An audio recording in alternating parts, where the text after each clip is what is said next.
Hi friends, బాగున్నారా? మీరంతా బాగుండాలని కోరుకుంటాను. ఈ రోజు మన ఛానల్లో సాంబార్ అన్నం చేసుకోము. అది ఎలా చేయాలో చూపిస్తాను, చివరి వరకు చూడండి. ఒక గ్లాసు బియ్యం తీసుకుంటాను. ఒడ్లు బియ్యము, మనకి మంచి బియ్యము.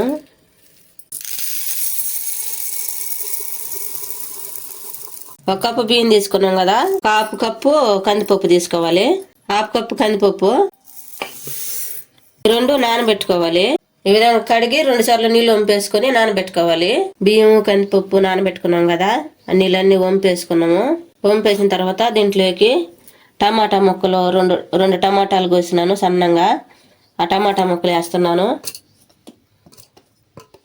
దోసకాయ ముక్కలు, ఒక చిన్న దోసకాయ తీసుకొని దోసకాయ ముక్కలు, బిర్ని చిక్కుడుకాయలు,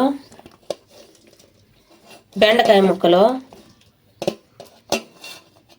ఉల్లగడ్డ ముక్కలు, వంకాయ ముక్కలు.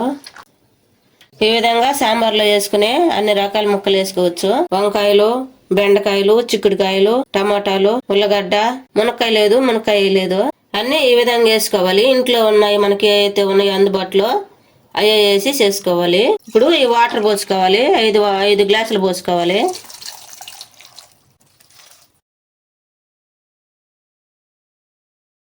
ఒక గ్లాసు బియ్యము, ఒక అర గ్లాసు పప్పు తీసుకున్నాము.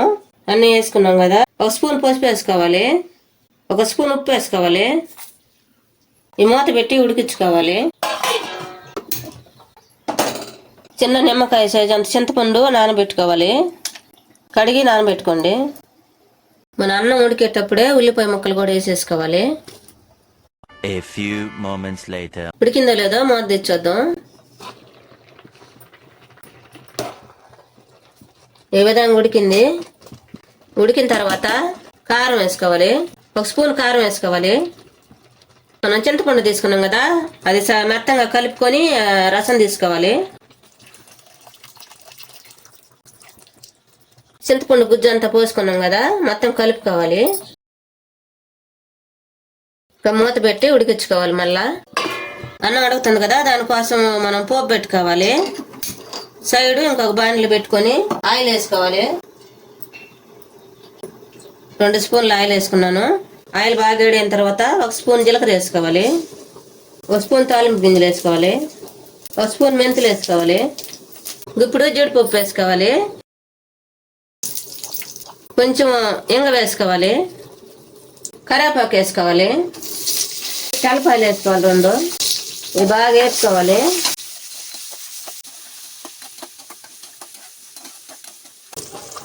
అన్నం ఉడికింది. మనం తాలింపు పెట్టుకున్నాం కదా, తాలింపు అంతా ఎత్తి దాంట్లో పోసుకోవాలి.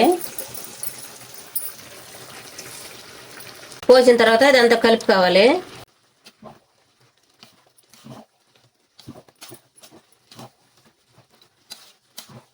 మూత పెట్టి ఉడికించుకోవాలి. ఈ విధంగా ఉడికేటప్పుడే సాంబార్ పొడి వేసుకోవాలి.